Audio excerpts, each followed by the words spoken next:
Все, Херсонська область, вже заїжджаємо. Все, готово.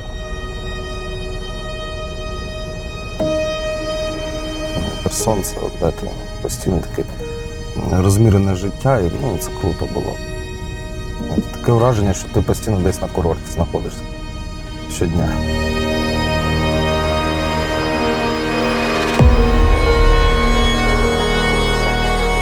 Це не просто одна з тисяч історій про окупований Херсон. Не просто одна з сотень тисяч історій про жорстокість росіян. Це історія про боротьбу, про людей, яким завдали болю, принизили, але не зламали. І про тих, хто знущався без жодної потреби. Протягом 14 місяців ми шукали тюремників, чиїм завданням було охороняти незаконно ув'язнених херсонців.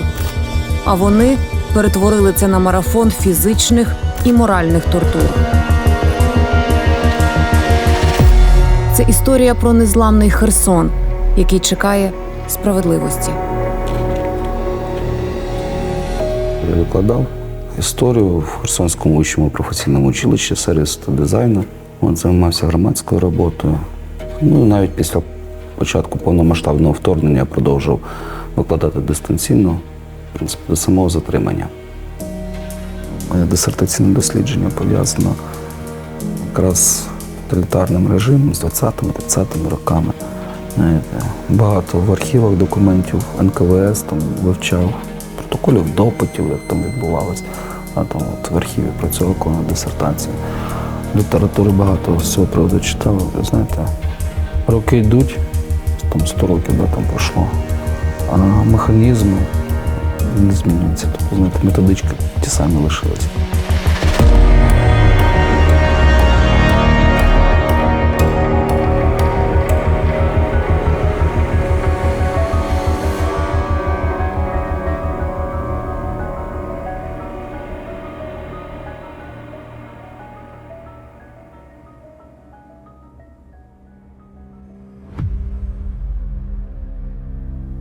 Паніка захопила просто всіх, місто стало. Перша думка, коли сидів в сім'ю в машину, була така, може мені поїхати, але в той же момент я розумів, що є батьки, є мої друзі, щоб я потім хлопцям своїм сказав.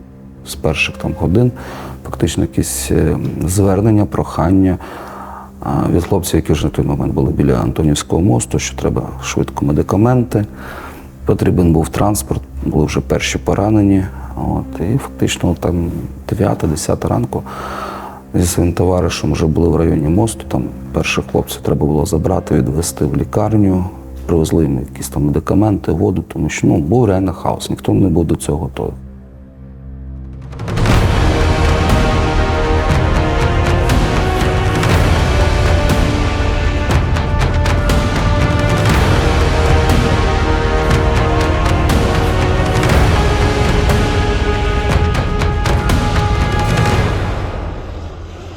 Це і умисні вбивства, це невибіркові обстріли. Вже різні види злочинів всі були вже на території області з 24 лютого 2022 року. І прокурорами Херсонської обласної прокуратури розпочато документування, процесуальне керівництво таких кримінальних проваджень, вони реєструвалися. Прокуратура була евакуйована. Херсон окупації – це порожнеча. Тому що пусті вулиці, люди боялись. Перші дні люди боялись вийти з дому. Це, чесно кажучи, це надія, тому що коли ти там бачиш своїх сусідів, особливо похилого віку, у людей була надія, що щось зараз має змінити, що люди не розуміли, що от окупації це надовго.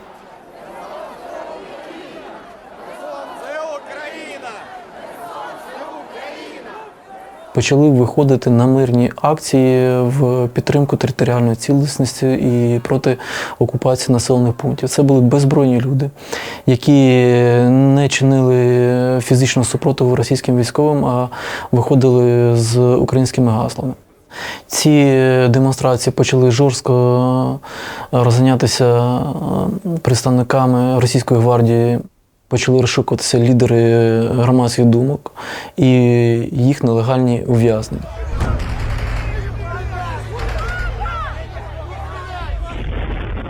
Трошки у людей ця надія згасала там, з кожним днем.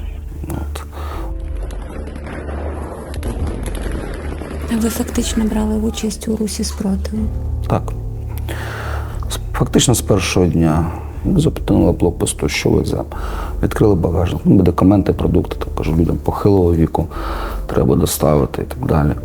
Ну, це на початку великий інтерес в них не викликало, тому була можливість їздити, фіксувати переміщення окупантів по місту, дивитися їхні блокпости, локації, які вони займають, і передавати цю інформацію. Це було десь кінець квітня, от, коли хлопці, з якими я працював, деякі втрапили вже в біду, тобто їх, скажімо так, зафіксували як тих, які дотичні до руху спротиву.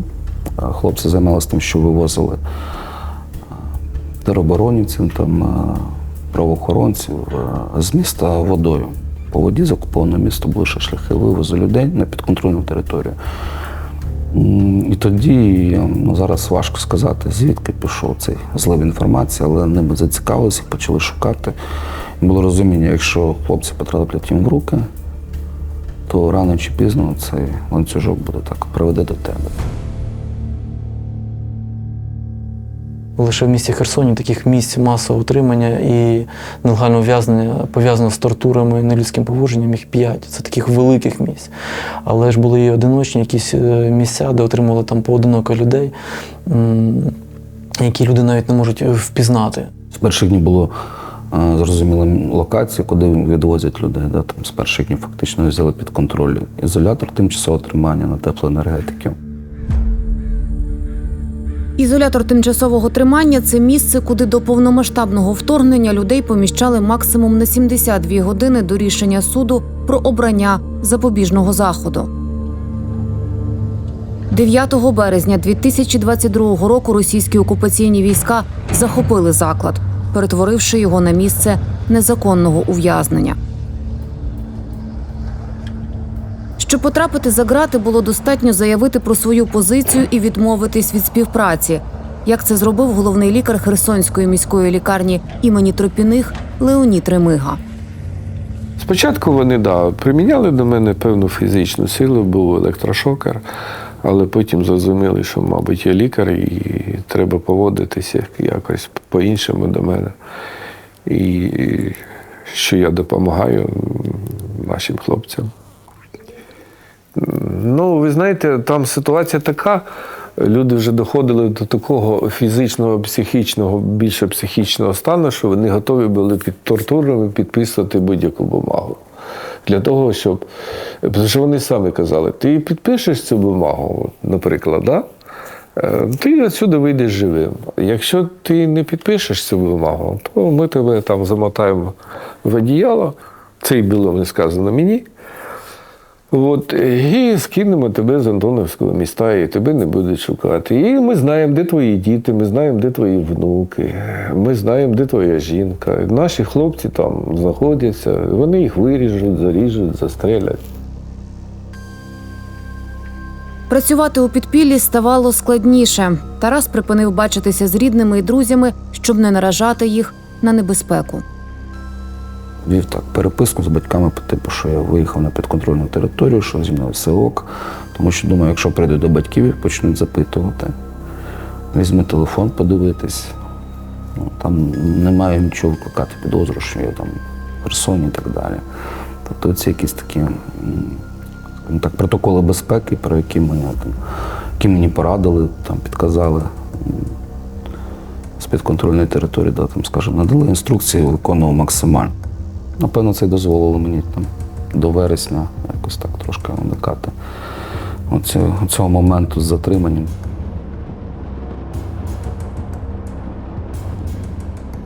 Ви знаєте, коли ти сидиш уже там тиждень, другий, розуміючи, що хлопців затримали, що ти 100% вже є в списках.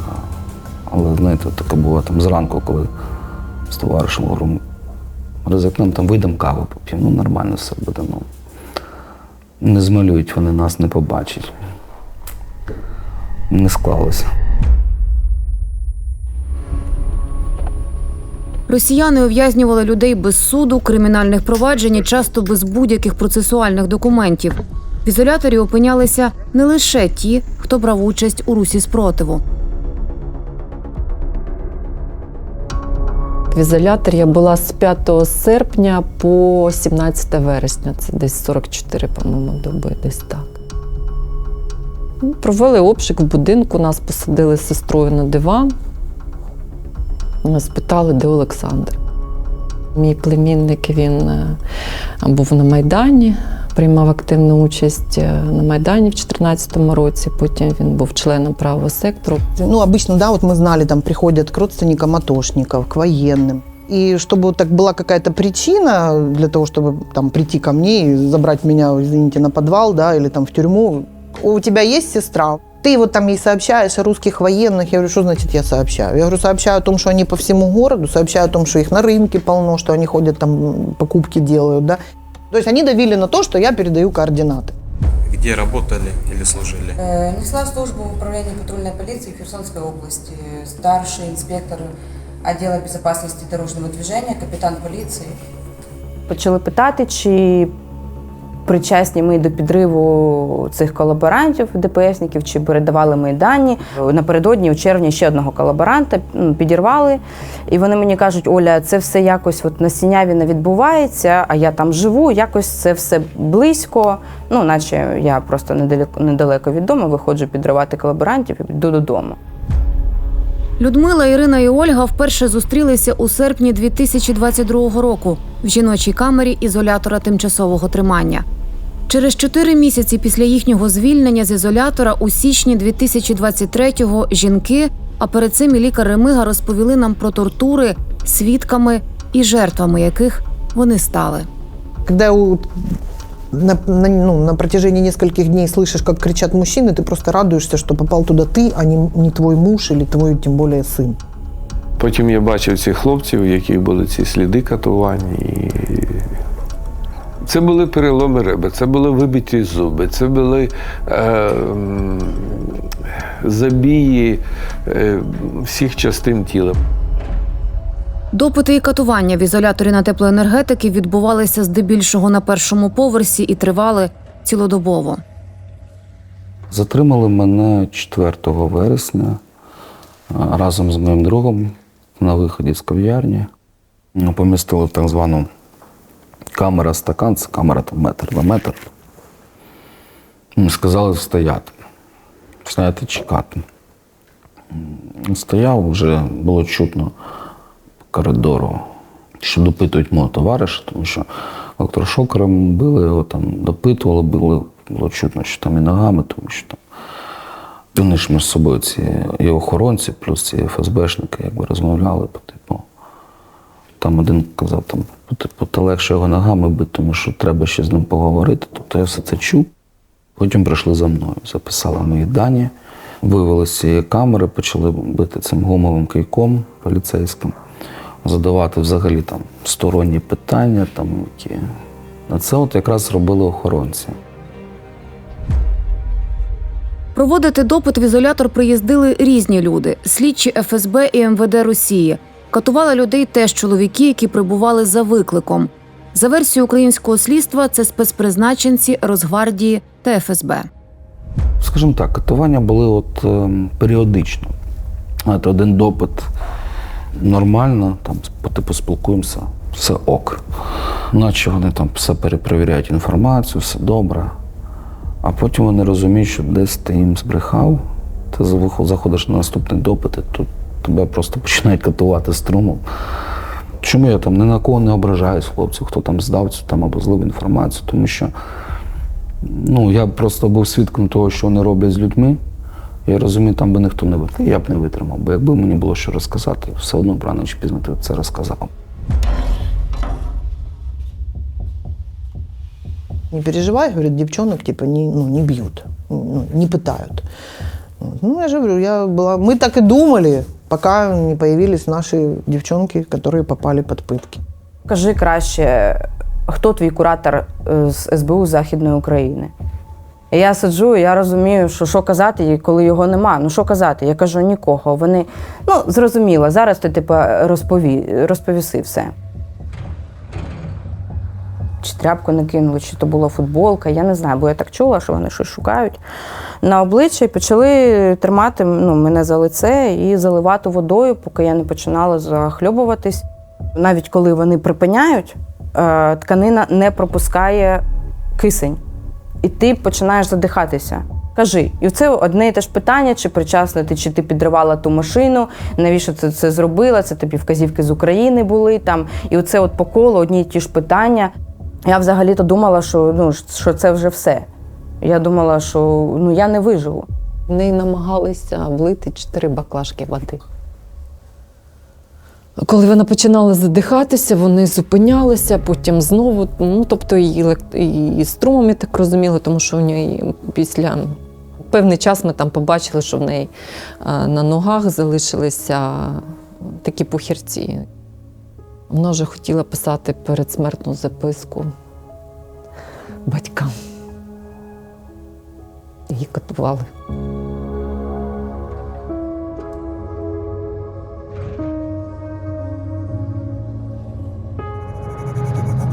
Я взяла склянку, я її тримаю, я дивлюся на воду, і я не можу її випити. Вони ніхто, щоб зламати мою психіку і мене як людину. Я думаю, та ні, так не буде. Я взяла і випила цю склянку з водою. Це були такі професіональні гестапівці, або, може, навіть вище.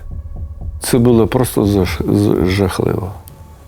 Люди кричали там цілодобово від цих катувань. І якщо під тортурами від людей з закритими пакетами чи шапками очима російські слідчі та спецпризначенці добивалися зізнань і їхали, то були ті, хто залишався у катівні постійно. Ті, хто забезпечував там режим та знущався над незаконно ув'язненими українцями без перерв та вихідних. Наглядачі захопленого ізолятора. Вони не були обережними, ховаючи обличчя. Ми поставили собі за мету встановити їхні імена. Було просто одне завдання для охоронців, я так розумію, щоб до допитів нікого там не вбили. Получается, звонили на дежурный пункт надзирателям и вызывали снизу, и надзиратели шли в камеру, брали заключенных и отводили на пытки на низ, в подвал. Надзиратели были, видимо, профессиональные, потому что девчонки, которые сидели до меня, они сказали, что произошла ротация. То есть я попала туда 23 июля, а эти, новые надзиратели зашли где-то 20 числа. И потом через дверь, у нас же вообще дверь была рядом с их этим дежурным постом. И мы слышали, что у них очень много было организационных моментов на то время. Хлопці в камері там розповіли про порядки, що кожен раз, коли відкриваються двері в камеру, треба там вставати всім, кричати «Слава Росії», «Слава Путіну», «Слава Шойгу», що треба за добу вивчити гімн Росії, бо будуть запитувати, якщо хоча б хтось не знає, то буде отримати шокером вся камера. Головного там охоронця, цей головний на Євесі був, цей росіянин, у нього там позивний був «Злой». Звали його Андрій, це у нього була така ідея, що коли двері відчиняються, всі мають кричати. У нього був улюблений день, це неділя, прийти в неділю і йти по кожній камері і змушувати співати гімн. Якщо людина там десь збивалась, каже, ти один рядок, ти наступний, от хтось збився, то це любив бити шокером людей просто, от у нього така була. Прийшла неділя, вже чутно голос Злого на коридорі, зараз почнемо співати. Плакати ж висіли по Херсону «Росія тут назавжди». Вони вважали, мабуть, що вони тут назавжди, що вони таким чином перевиховують. Ось всі радянські пісні там були, вони теж примушували хлопців, там виводили на коридор, повинні були там співати «Розцвітали яблуні і груші», потім була такий фітіш «Господа офіцери», там навіть привозили священників, яких теж примушували співати. Спочатку «Много еліта», а потім вже господа офіцери, і це просто вони співали цілу добу, просто не припиняючи. От вони відспівали і по новій, відспівали і по новій. І отак от вони цілий день могли співати господа офіцери. Це було гірше, ніж допити, скажімо так. Це було приниження, тому що одна справа, коли тебе там затримали, вони тобі там якусь справу щуть і так далі. Добре, ок. А от ці приниження, там кричати кожен раз це слава Росії, слава Путіну, слава Шойгу, це їхній гімн. Це принизливо. Але ти розумієш, що треба, тому що не кожен з твоїх співкамерників витримає побиття тим же струмом. Кожен тому розумів, що будемо робити це, щоб не підставляти інших. Злий це міг приймати участь в допитах, у нього були там садистські замашки, тому що наскільки з тих випадків, які там стосуються мене або там моїх співкамерників, то ми самі там сміялись, попались якісь такі трошки бразливі ФСБшники, ці слідчі. Вони в основному, як кажуть, там самі вони не били там і фізично тискали, скидали це або на охоронців, або на Росгвардію. Людина нічого не розказує, вони там між собою, треба покликати тяжолих, як вони казали, це важкий спецназ Росгвардії. Ті приїжджали і просто там викликали знову людину на допит, так сказати. Вони працювали з людиною, потім поверталися ФСБшники, вже людина була готова казати все, що завгодно. Страшна була така катування, коли чоловікам вводили в пряму кишку електрод. Це називалося дзвінок Байдену. Якщо один електрод накладався на мочку вуха, другий електрод вводився в анус і давали електрику. Зло була фішка там бити шокером людей, там, або цим клеми вішати, пускати електричний струм по тілу. Потім був так називаємо дзвінок Зеленському. Це теж на мочку вуха і на половий орган. І давався електророзряд. Казали, дзвонок Зеленському, закрути по телефону, ток іде по тілу. Кажу, що слухавку не бере, будемо перезвонювати, і знову. І вони якось так електрошокерами били в ті міста, де труться по поверхні. Наприклад, якщо в чоловіків там, то це підмишечну область, тобто рука триться, ви розумієте. А якщо це в жінок, це внутрішня поверхня стеган. Там людину б'ють, людину допитують, чутно крики постійні, чутно цей голос зло, який кричить на людину, щось якісь питання задає. Проходить декілька хвилин, а у нас якраз камера, виходили вікна там на цю їхню курілку. І вже злий стоїть просто і чутно, він по відеозв'язку розмовляє з донькою, запитує, як у неї справи, як там уроки і так далі. Тобто людина тільки що до півсмерті бив, вже пішов спокійно, розмовляє з донькою. Скільки часу ви провели в ізоляторі? В Херсоні до 20 жовтня.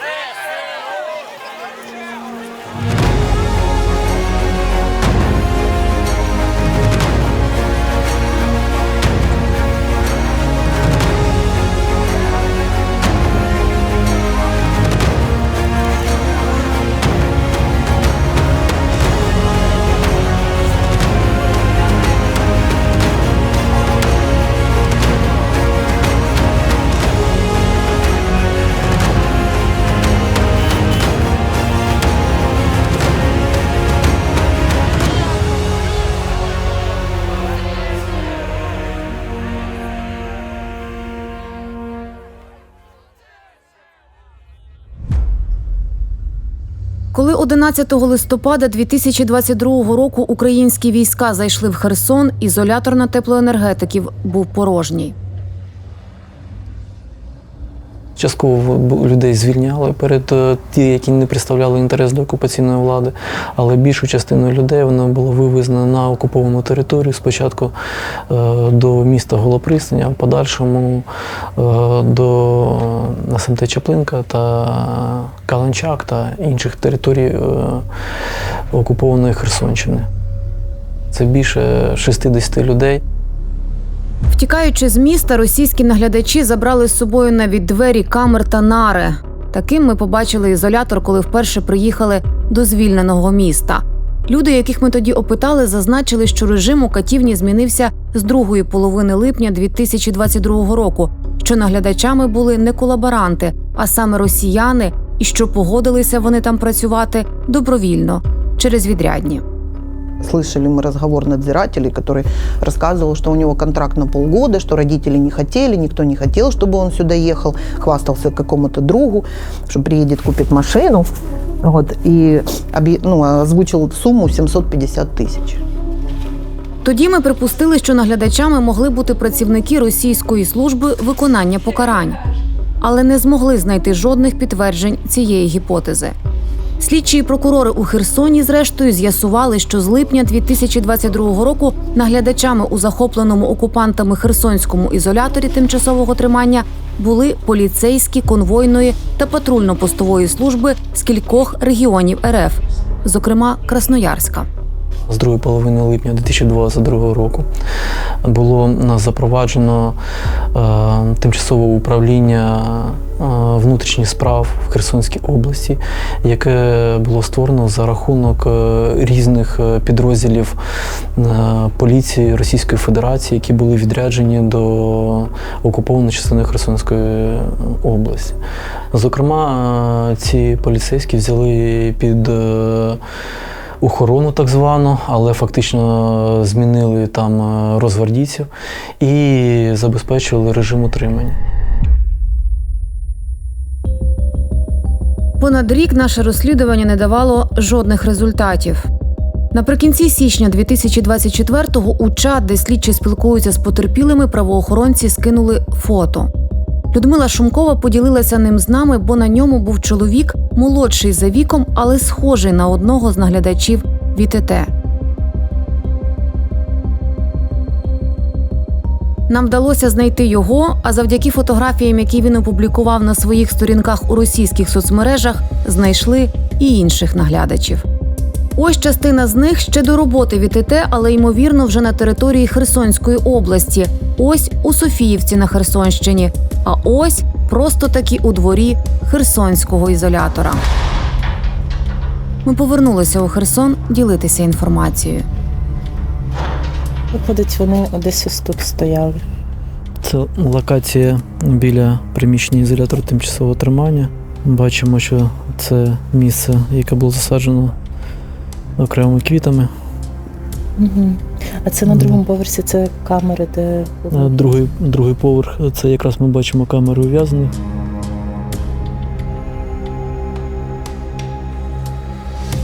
Незважаючи, що на особи, які забезпечували режим нелегального ув'язнення цивільного населення в ізоляторі тимчасового тримання, являються працівниками поліції Російської Федерації. Вони підпадають під дію Женевських конвенцій у зв'язку з тим, що вони є представниками окупаційної влади. І у разі доведення їх вини вони набувають статусу воєнних злочинців. Вони всі мали відношення в Росії до конвойної служби. Угу. Ну і Злойтов, який був, вони теж. Так, вони мали відношення. Це патрульна постова служба, так звана.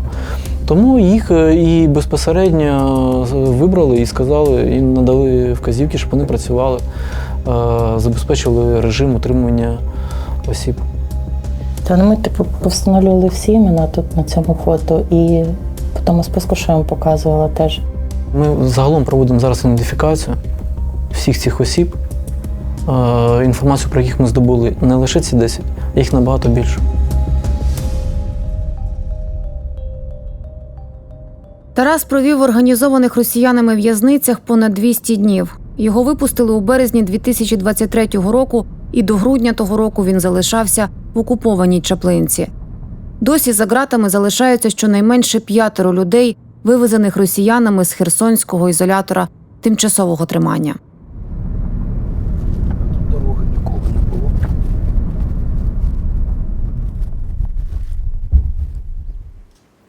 От 4-й поверх. Це якраз був мій кабінет, там, де одне зашите вікно. Ще перед Новим роком, до речі, воно було ціле, коли я перший раз сюди приїхав. Закрито, так? Да? Головне, що прапор на місці.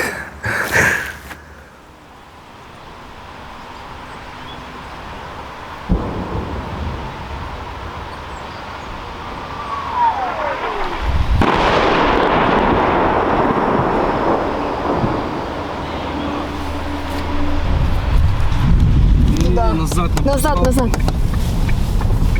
Зараз наліво і до упора. Наліво, Зовсім близько. Просто по газам прямо. Ну нормально так. Ласкаво просимо в Херсон. Ну, це раніше, десь місяць назад. Ну, воно пролетіло там 3 кабінети сквозним таким. Пошкодило все. Ну, на щастя, це було в ніч з п'ятниці на суботу. І тут нікого не було. Ну, пізно ввечері. А це в обідню перерву.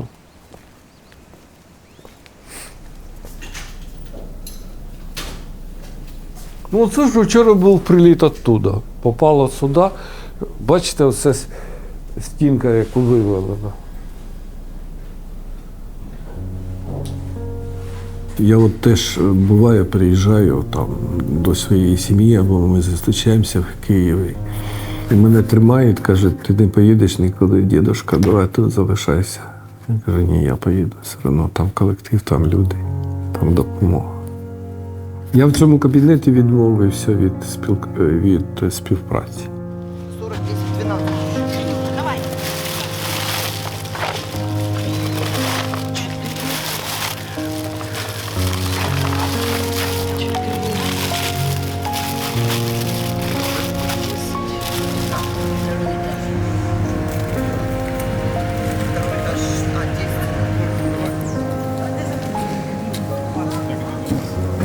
Підожди, тут ще 2 під'їзди не получили.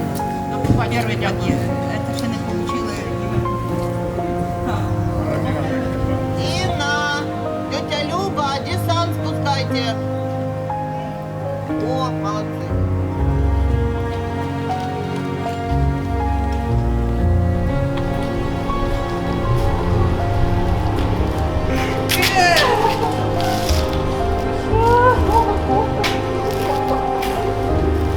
Як справа?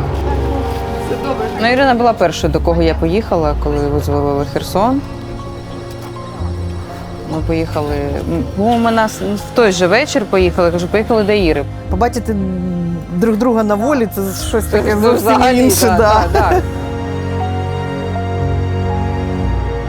Ну, вже майже рік, вже рік, ми знаходимося в Одесі, виїхали 11 лютого з Херсона в зв'язку з тим, що там почалися щільні обстріли.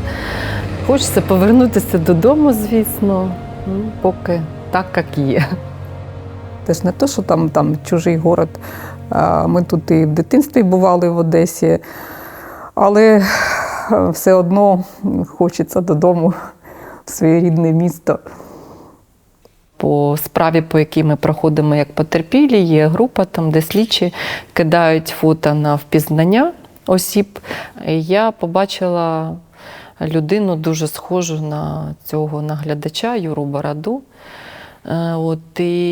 Там було фото набагато він молодше, чим він вже був на ЕТТ, але з цієї фото все і почалося. І таким чином, завдяки саме Суспільному, ми знайшли першого. Загалом нам вдалося встановити 7 наглядачів, які працювали у захопленому окупантами ізоляторі тимчасового тримання у Херсоні. Я зараз вам покажу ці фотографії. Частину ви вже бачили, частину заново. Ті, хто був перед ними, то це були розгвардійці. Розгвардійці. Так, там правоохоронці вже частині з них, зокрема їхньому командиру, він сам з Ростовської області. Посунута підозра вже. Не тільки підозру, вже навіть справу до суду передали. Ну так, він тут молодший. Молодше, чим він був на ізоляторі тимчасового тримання, але це якраз оцей Юра Борода, з якого і почалося. Не знаємо, насправді він там Юра, не Юра. Юрій його звати, прізвище Куулар. Ну, це Юра Борода, який був, він на пальці водив, знімав відбитки. Є інформація, що він приймав участь у катуваннях безпосередньо. Хлопців, да. Хлопців, так. Да. Ну, жорстко поводився, звісно. Борода. Пізнаєте? Да, звичайно. Борода завжди ходив в цій формі. Це зазвичай це його нормальна була форма одягу. То той міг там придумати, що там людина по коридору на допит пуском пересувалася, або там навприсядки. Позивний «Борода» носив красноярський поліцейський Юрій Куулар. У 2013 році він, прапорщик патрульно-постової служби, отримав 3-є місце на конкурсі найкращих ППСників Красноярська.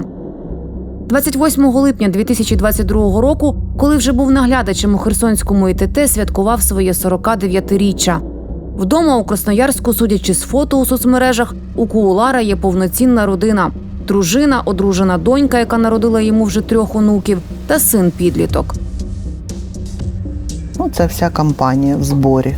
Ну, не вся, ну всі вони звідти. Хто, кого ви тут бачите? Ну, це Стас, який також водив там людей. Він мене водив на катування і забирав. Ми бачили з віконця, як він ключем бив одного чоловіка по голові. І ми дали йому прізвисько Буратино. Бо з тими ключами ходили усі. Ну, от, дійсно, я сама бачила, як чоловіка вели, він йшов на колінках, а цей йшов рядом, ну, поруч, і по голові ключем. Ну, у Стаса я пам'ятав, у нього глаз там був воспалений. Поближче мені його покажіть. Ну, він був з бородою тут, а тут без. Ну, це він, так. Да. По бровах його можна знати. Да, це він зараз був. Постійні садистські нахили. Це він мені заборонив першу ніч спати. Коли тебе виведе на допит, він постійно тебе там цією гумовою палицею там б'є по спині, по ногам. От, якщо деякі там нормально, спокійно це робили, то це якби завжди оці садистські нахили були в нього. 26-річний Станіслав Григор'єв, як і Куулар, працює у полку патрульно-постової служби Красноярська. У 2020-му він одружився. Судячи з фотографій з церкви, які опублікував торік, у нього є маленька донька. Борода, і і чомусь його називали Стас, але от виявилося, що це Віктор. Так, Віктор Айвазов. До речі, на початку вересня когось привезли і катували вночі. А вже на ранок ми побачили його, коли нас вивели на прогулянку, то в нього були зламані 2 пальці на руці. Скоріш за все, що це вже він когось так бив, що навіть собі зламав пальці. Це Айвазов? Так. Це ж Чечня, да? От це ж? Да, якого. Чечня, да. А хто він, що він цей Чечня?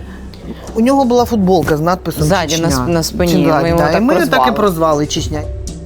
Знайти 42-річного Віктора Айвазова було найбільш складно. Його сторінки у соцмережах закриті, на аватарках військова техніка замість обличчя. Втім, у грудні 2023 року Айвазов із сином Олексієм прийшли на урок мужності до Красноярської школи номер 5. Завдяки фотографіям, які школа виставила на загал, ми ідентифікували поліцейського. До школярів Айвазов-старший прийшов обвішаний орденами. У дописі його та сина, якому лише 18 років, назвали учасниками СВО. Віктор Айвазов, як нам вдалося встановити, працює в окремому батальйоні охорони та конвоювання. Ну, це злий. Хто його не знає. Прізвище в нього українське. Співак. Андрій Співак. От він з Омська. От ці з Красноярська всі, а він омський. Ну, це Андрій, звісно, злий.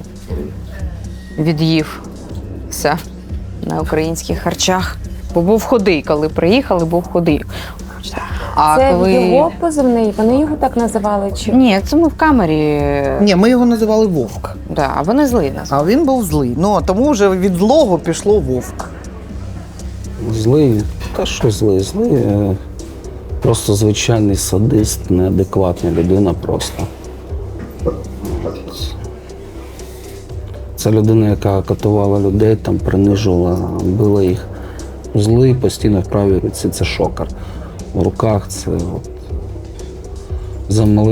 за будь-яку там малу провину, ну, по їхнім міркам провину. Там людина збилась під час виконання їхнього гімну, він був цим шокером. Якби для нього знущання над людьми, ну, це була норма, і взагалі людина просто садист. Ну, я думаю, це його порядку, тому що більше де б я не був, ну, таких порядків не було. Це в нього було про цю славу Росії, слава Путіну, слава Шойгу, про виконання гімну. Ну, ніде такого не було, як от це він запровадив. Це він. Не. Злой або ж Андрій Співак, на відміну від інших наглядачів ІТТ, яких ми ідентифікували, до Херсона приїхав не з Красноярська, а з Омська, де у нього дружина та донька.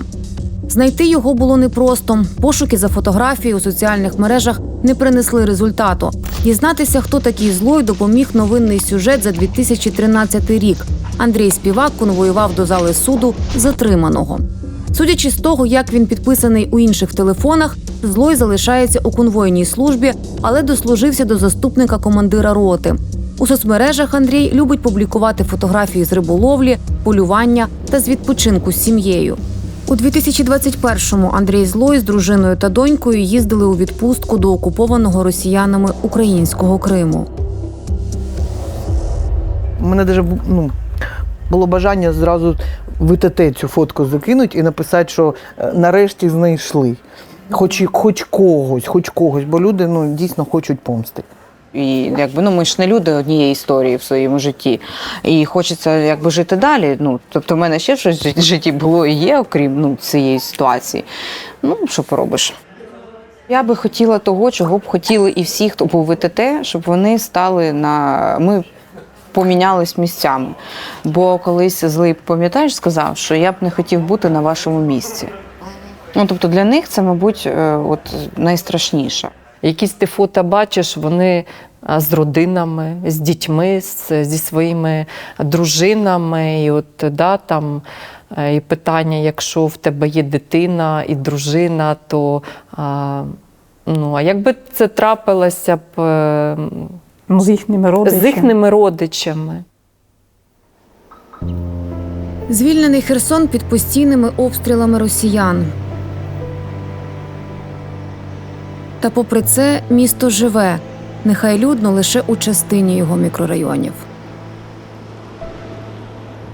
Листопад-грудень вони лишалися ще на лівому березі, а вже на початку січня їхали назад.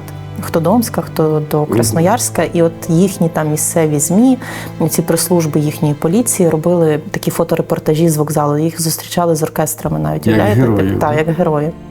Отак от скажи, да? Мирне життя.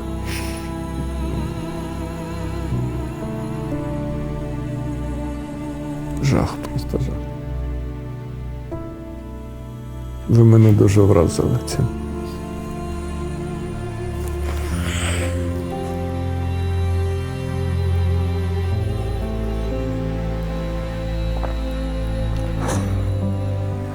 Вибачте.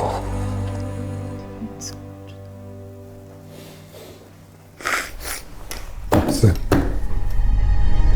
Рани, залишені окупацією, ще довго не гоїтимуться.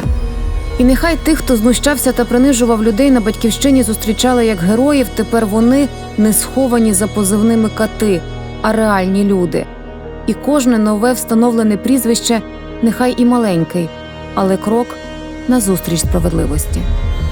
Росіяни, вони, знаєте, як кажуть, косплей Радянського Союзу. Система так влаштована, що ті, хто був як у 20-ті роки, 20-го століття, на піку своєї кар'єри, в 30-ті було так розстріляні їхніми наступниками. І тут, можливо, буде те саме. Фактично, тоталітарний режим, він на будь-якому відрізку історичному однаковий. Де людське життя, особливо якщо ця людина для них вважається ворогом народу або просто ворогом. Да? Життя цієї людини нічого не значить.